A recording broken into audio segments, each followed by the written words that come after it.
সালামু আলাইকুম। মানুষে আল্লাহ অর্থ দেয়, সম্পদ দেয়, ক্ষমতা দেয়। যখন অর্থ সম্পদ ক্ষমতা পাইয়া আল্লাহর দিনের জন্য মানুষে কাজ না করে, তখন আল্লাহ কি করব? দেহির চুরমটা খুলবো, খুললা হেরা এই যে বাড়ি শুরু করব, বাইরে এনে ফেলাবো জাহান্নাম।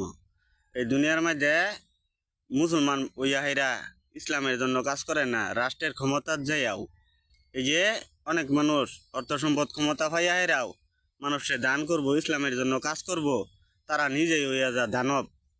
তারা তো দানবী না হইয়া দানব হইয়া যা। কারণ কি? লোভ লালসা হিংসা। লোভ লালসা হিংসা যে অতিরি মানুষের মন থেকে না যাব, অতিরি পরিবর্তন হইতো না।